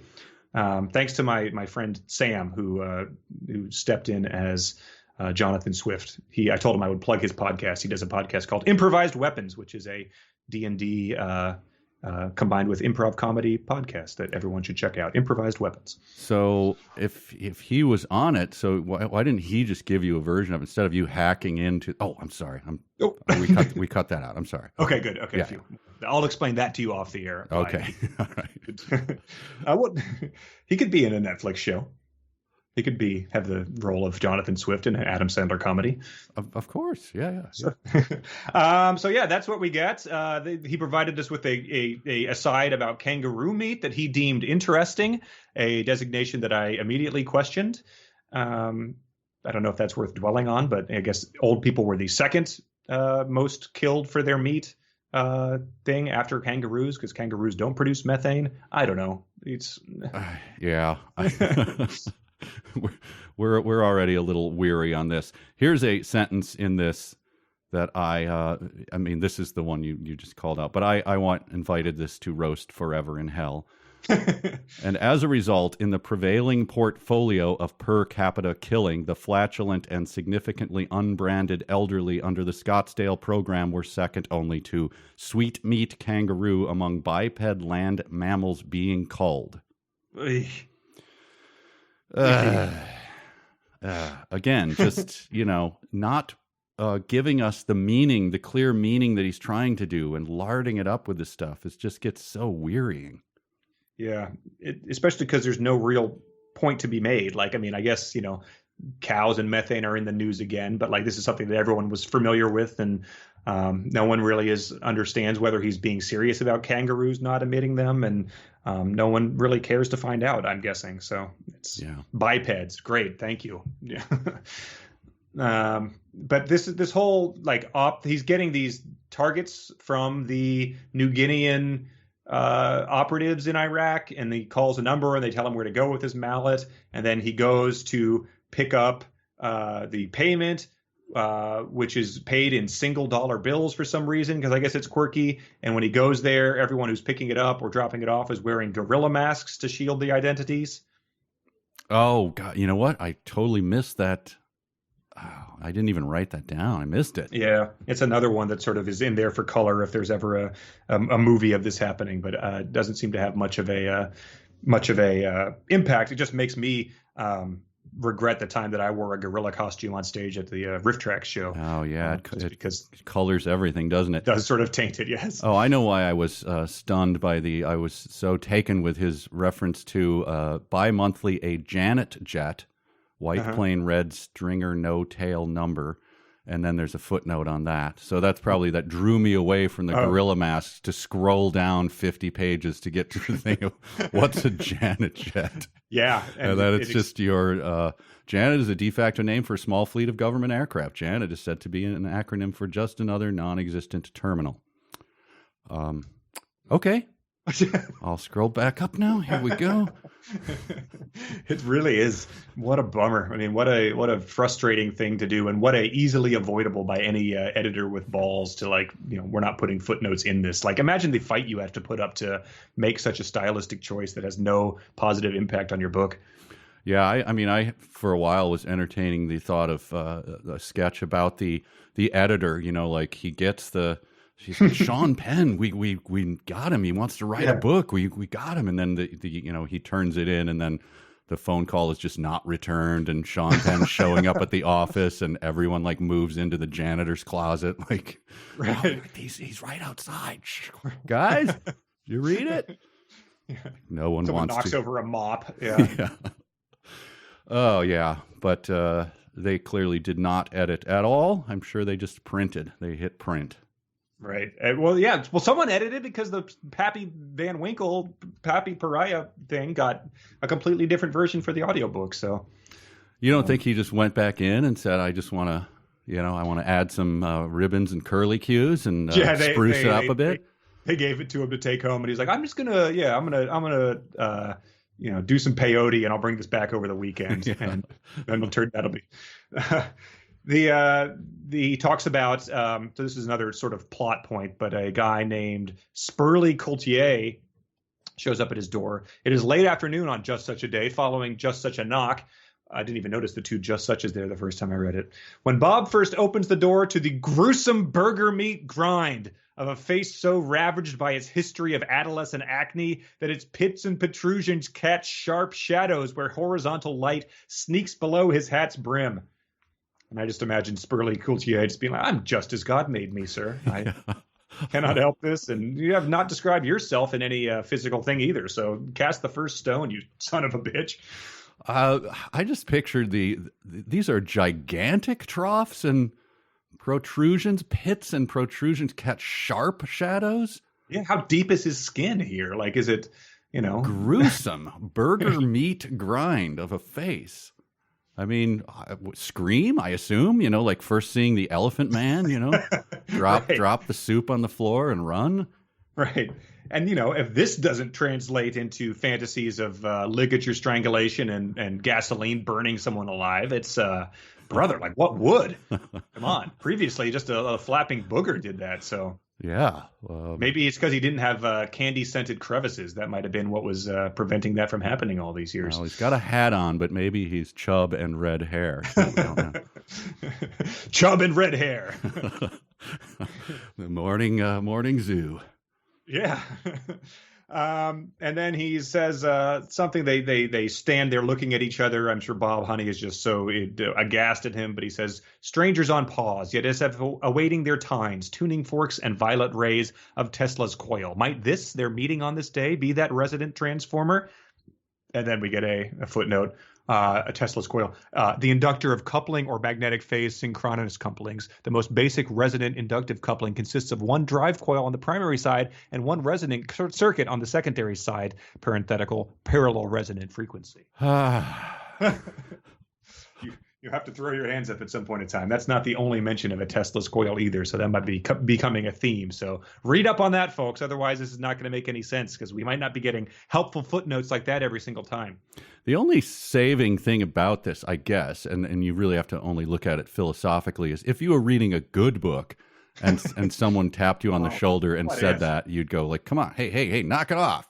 But I guess when you're reading this kind of prose and then you have to interrupt it, sigh, go, pay attention to this other thing, it's kind of a lateral move. So it's just annoying to have to move my eyes from one spot to another. Sure, yeah. There's no flow to interrupt and no plot to disrupt. So it could be worse. Yeah, and it is going to get worse. Like it's going to get worse right now because he's going to meet Annie. his muse. Before that, though, I just had a question about this. Oh, sure. Is this a real thing? Spurley, it seems, might be the right vessel at the right time, akin to the geological philosophy that one's search for ores and fuels serves as a means to a practical end. Oh, that philosophy. Yeah. That geological philosophy? I just don't, I don't know. Did you have any comprehension of what that meant? Is that a thing that we're supposed to know? No, I mean, at some point in time, he starts quoting that hobgoblin lines, and I had some stuff I didn't understand there about consistency or pragmaticism. So that might be related to that, but it's a jumble and a hash of words that I was not able to suss out. Well, let's get into the tough stuff now. So he meets Annie, who is a woman with alopecia, a younger woman than him, we're led to believe. They met on a park bench one day during Bob's surveillance of elderly lawnmowers.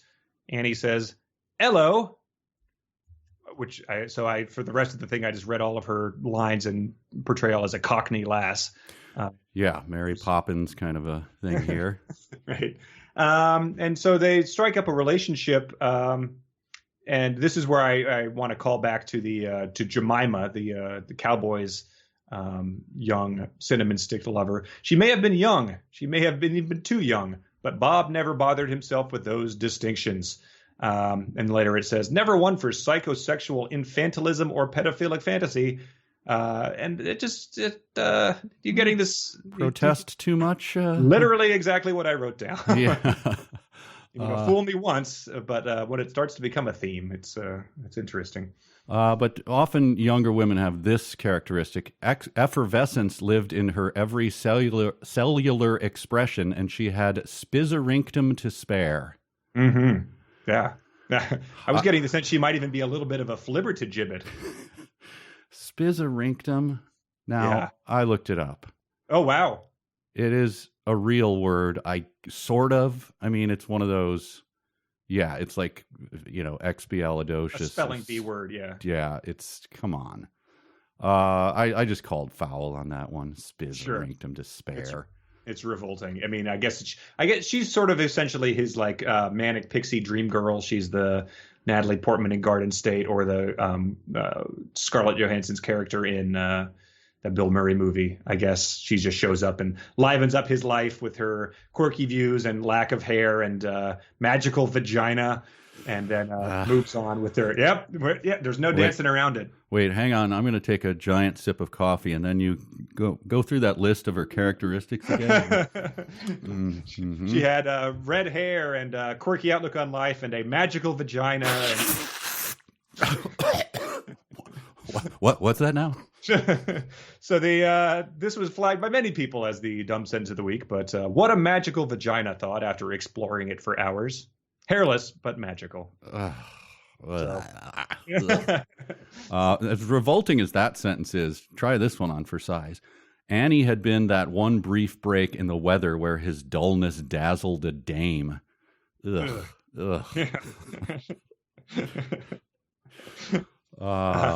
And this is another good thing. They're talking about their relationship and their post-coital pillow talk. Never one for psychosexual infantilism or pedophilic fantasy. After their sex, he said, good vagina, maybe more Vietnam. And then against all odds and known recorded human behavior, she does not stand up, wordlessly pack her bags, immediately leave, and never see him again, which I thought was an interesting and unlikely scenario. No, she says, more Vietnam? She asked, and he says, I guess, is it a bit urban? Sugar? Italics, I don't know. You're looking for some jungle? I guess, I'm sorry, it should be, is it a bit urban, sugar? You're looking for some jungle? And Bob nodded. Okay, she said, I'll put on my little merkin piece next time. So here's Merkin's coming back. That. So yeah, that must be sort of how he gets into that business. But yeah, she understood what he meant by more Vietnam. So she's the one person on earth who gets him. I think literally, you say that about like a significant other, but I think she is literally the one person who understands what the hell he's talking about with his weird little asides here. Yeah, and the weirdness just continues there. Okay, said Bob, as you were. Thank you very much. And the obvious follow-up question is, are you into tantric sex, Bob, honey?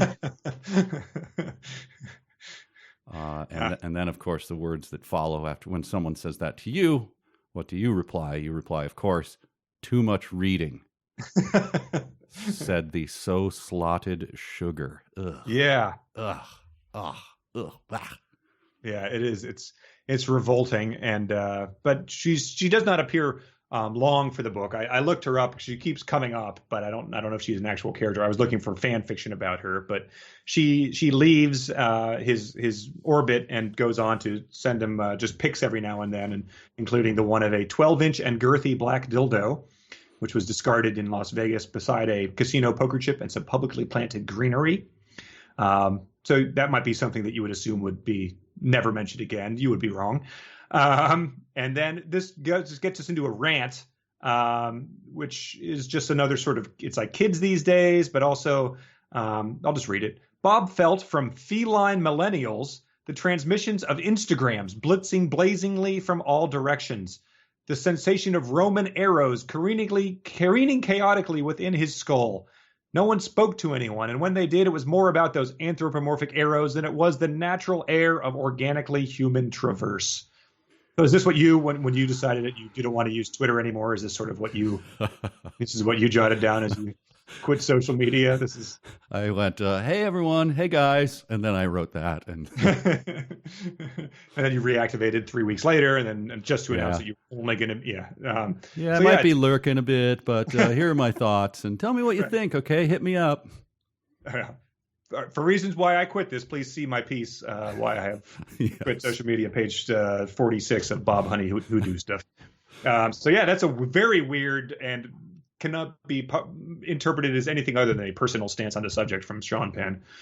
Yeah, I had the exact thing written down there. Disturbing internal info about our author. So. He doesn't like Instagram, and I don't know what the arrows he's talking about. The only thing I could guess was like on Reddit, you up or downvote something with an arrow to make it more or less prominent. I don't know any other site that uses arrows as a indicator of likes or something. I didn't know what I had that whole paragraph written down, which is now too much to go into. But if anyone knows what that means, and then he gets into their sex life and thinking of chocolate bananas, cotton candy, and chugging trains to ward off consciousness of her detachment, and I don't know. Right.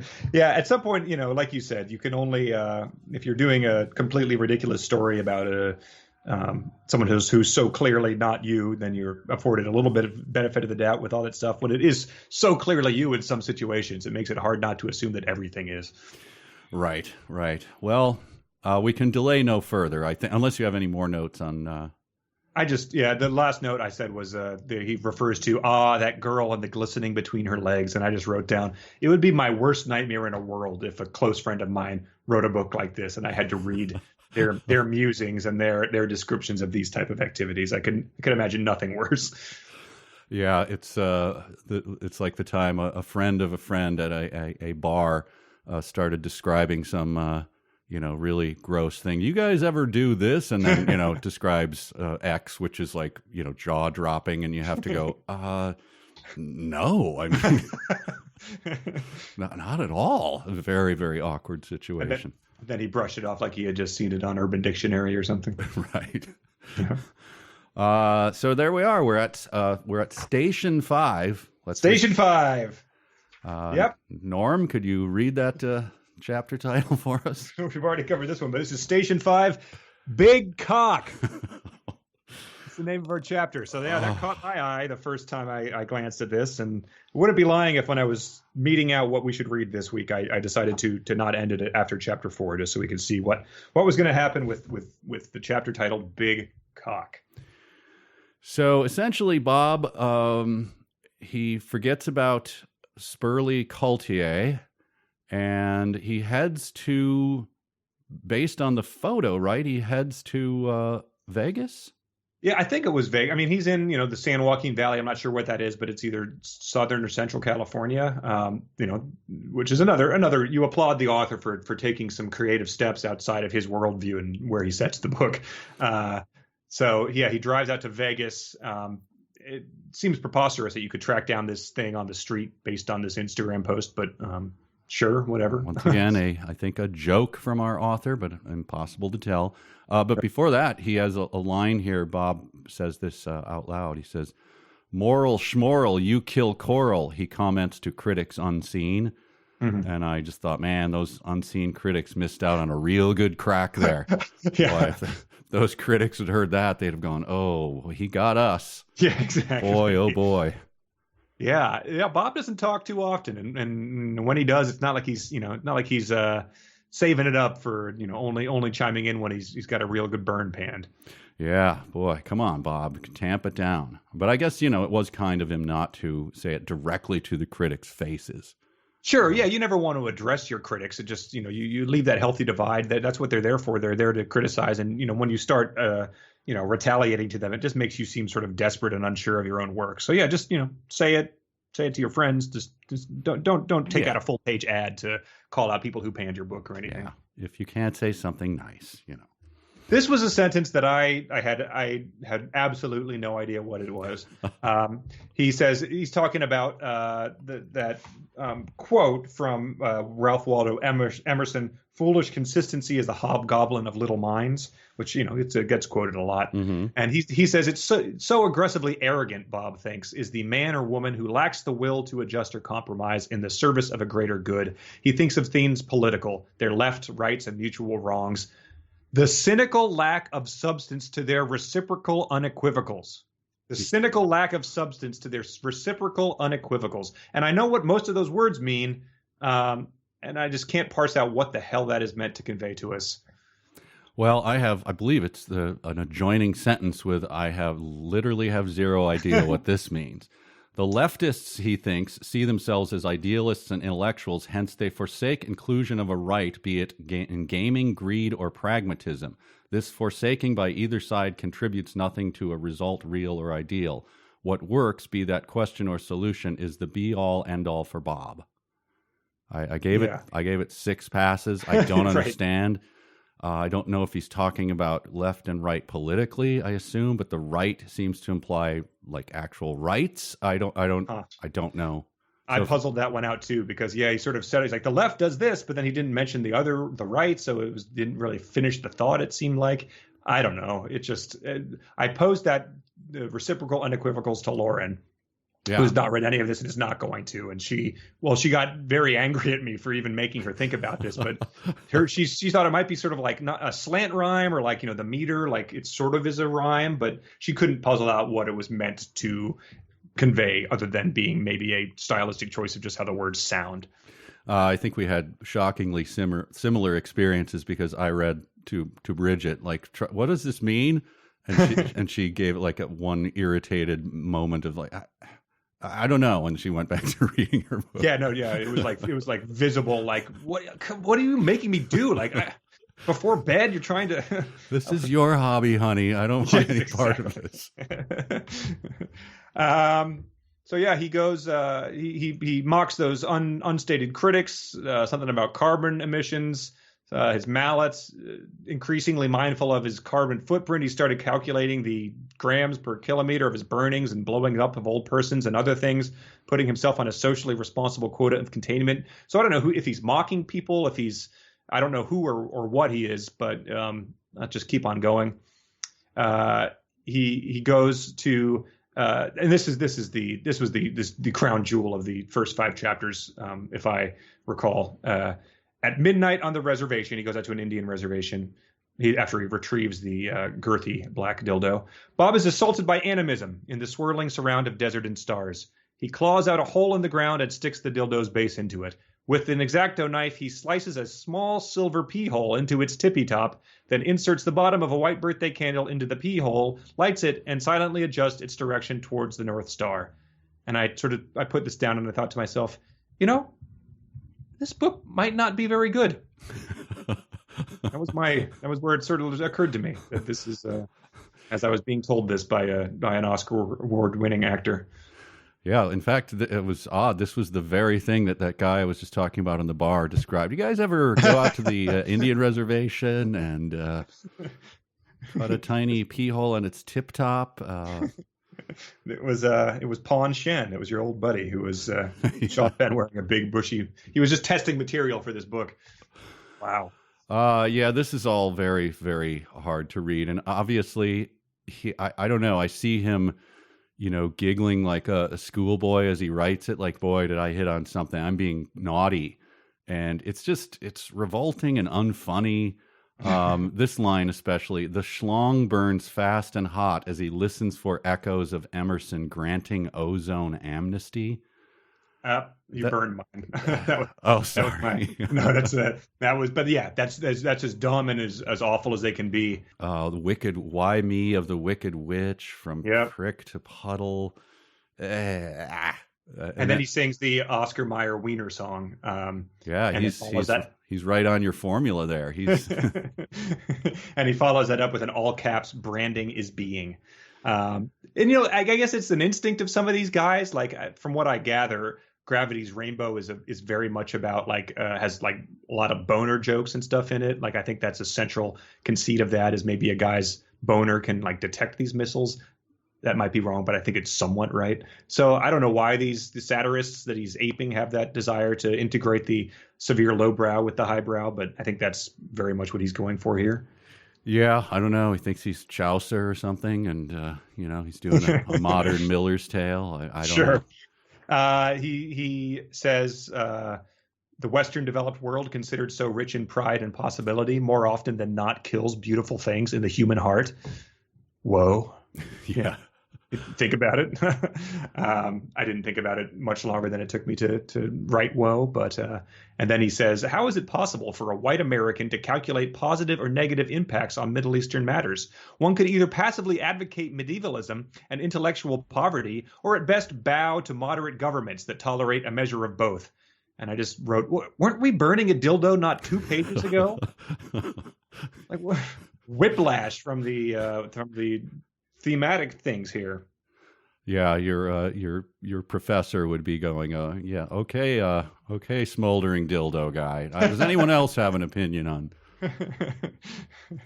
And then he goes home and listens to a Phil Oakes song, who is not someone I was familiar with, and I did not know the song, and it was not a song that I liked, but it was I said it was sort of clapter the song. Like you would only be performing it for a like-minded audience, and who would sort of, laugh and golf clap at it.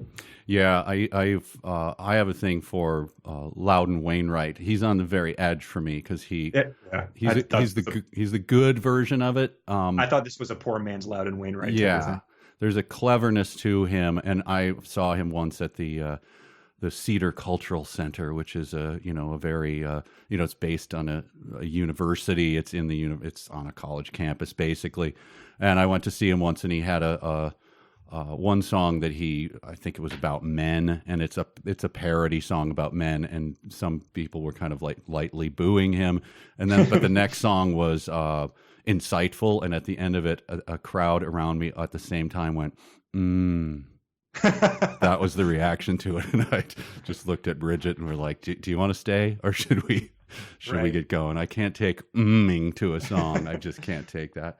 That's what the Phil Oakes vibe seemed like to me, a lot of -ing. Yeah, you're performing a song that's mocking people that would be the only type of people that would come see you sing this song in a concert. Yeah. But yeah, I that's all I've got for this first 5 chapters. Yeah, I've hopefully my dumb sentences have survived. I'm not sure. I'm going to have to look back over my notes for those. But yeah, I just have dumb sentences left, so I'm good. Okay, well let's do those dumb sentences. A sentence begins with a capital letter. A capital letter is a letter that's big. A capital letter is not a small letter. A capital letter is big, big, big. A sentence ends with a period or an exclamation. Okay, kick it off. All right. Well, we have one that, this one was covered too, but we'll just read it again. Colleen and Justin both submitted. Waiter's whimsy for wheeling Wahhabist roadways was unsettling to his white war zone passenger. And I think Justin said, this sentence is not really any dumber than the sentences surrounding it, but it is the point at which I began groaning audibly at the incessant alliteration. Yeah. Yeah. So I think a lot of people, once you realize that was going to be a thing, it was sort of like this horrified, like, no. Then we have Chris submitted, in the American state of Arizona, Scottsdale Senior Services offers a wide range of fitness, recreation, and leisure opportunities. And he said, let me try a slight rewrite of that sentence. In the Canadian province of British Columbia, Vancouver, Senior Services offers a wide range of shooting the basketball, pie eating contest, and dunk the person opportunities. I was like, oh man, I miss Thrash. Yes. I miss the innocence of it. David said, paired with an extraordinary auditory augmentation efficiency that came to Bob in equal parts handy and haunting, more on that anon, his engineering acumen was unparalleled. And then he said, why so wordy, Sean Penn? Just call it what it is. A supersonic listening device like those used at football games. Oh, nice. So yeah, mashups of that would be delightful. Jeremy said she had taught him well with her smile, cerulean eyes, and the little thoughts she thought of him when she thought them. And he wrote, that one hadn't stood out to me, but he said, this book makes me question my sanity. Yeah, I missed that one too. That's a very good one. And like I said, mine was the schlong burns fast and hot as he listens for echoes of Emerson granting ozone and amnesty. Yep. Mine's a little more modest, and this just annoyed me as I read it. It had not been hit on yet. It's this. In that childhood, he revered the anarchist cookbook, a Bible of bomb making and mayhem for the misguided, published in 1971. What the misguided were published in 1971? Yes. I mean, just the fact that he had to put it in there, like, I think most people who would read this book know what the anarchist cookbook is. Yes, they've heard of it. They don't, they know it's of an era and is a signifier. But ending a sentence published in 1971 is just so clumsy and stupid. Yeah, and you know what? You've established a place for those things to go, and they're in the terrible footnotes you keep putting in. Right. If you need to include that information, you idiot. I wish that had just been the footnote, the published in 1971. Let me scroll down 6 pages. Oh, okay, there we go. All right. At some point in time, I hope he leaves in like the brackets and then the number 4 from his copying and pasting from Wikipedia into the footnotes. Right. Well, those were some good dumb sentences, and we do have a few emails. We'll read those quick. All right, steal away. All right. So Brad, this is just a quick one. He said, so after 5 chapters in, our protagonist has driven to Vegas and mowed his lawn. Thrillsville. Maybe he will go have a meeting about Sonny Hikori soon. I hope so. Boy, do I. Oh, that's, this mashing up and bringing back previous ones is maybe the only way to rescue this thing and bring a lot of joy to me. I think so. Yeah, it is very fun to get to do that. Especially because you keep finding ways for them to come in. Flibberty Gibbet from Klein, like they rear their heads in unexpected places. That's right. Tim has said, I have never before read a book that feels so thoroughly like it hates me, the reader. Every new page includes at least one sentence or section that reads as though it is designed to make me angry.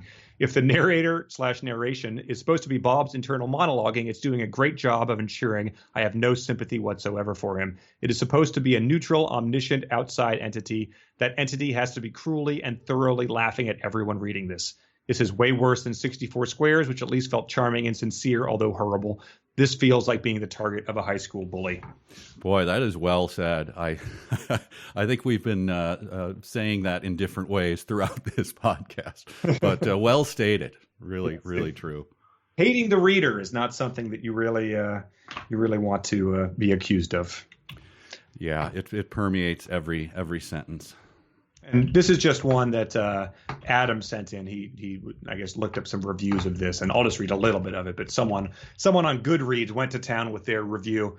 This sublime novel sensationally structures the shattering of the soullessness secreting itself in the sorrowful and shameful sounding of solicitudinous solitary sentience. I highly recommend it to a reader reduced to the resounding redundancy resplendent in the ripe repositories of the restful repose of reason and recognizance and ready to reach and wrangle among the ranks of ridiculous of rascals and rakes. So damning with his sarcastic alliteration. Yeah, back at you, Sean Penn. Take this. This is the end of misery of shoving the book in her mouth and hitting her with a typewriter. Joke on this. So yeah, I think that we are good to go. I think that unless you have anything else, we've got an assignment. This book is divided up into not only stations but parts, and so for next time we can read up to part 2, which is page 84 or so. So my phone is ringing. 1 second. All right, answer it on the air. It was not a spam call. It was someone actually calling, so I don't know why he is, and we'll get to that later. But yeah, let's do up to part 2. And that's, I think through chapter 9. But you'll know when you get to the quote from J. Krishnamurti: "It is no measure of health to be well adjusted to a profoundly sick society." Which, like, whoa, yeah. Oh man, it's so true when you think about it. What if I'm not sick? It's just society. Anyway. Look, people, this is it's rough going, but maybe he drops the alliteration. Maybe a story begins to develop. Keep hope. Keep your chins up, everyone. Yes, please. Yes, this naive expectation that things might eventually get better, despite all points of the obvious, is what keeps us going in these books. It is sometimes it feels like we're just saying it to keep up face, but we must believe that if we are to continue reading. Actually, I found out that Dwight David did a final pass at these last chapters, so keep your hope up. All right, we'll be back again soon with Mr. Pappy Penn. And, Pappy Penn, Pariah Van Pizzersnatch. This has been 372 pages. We'll never get back. So long. Bye.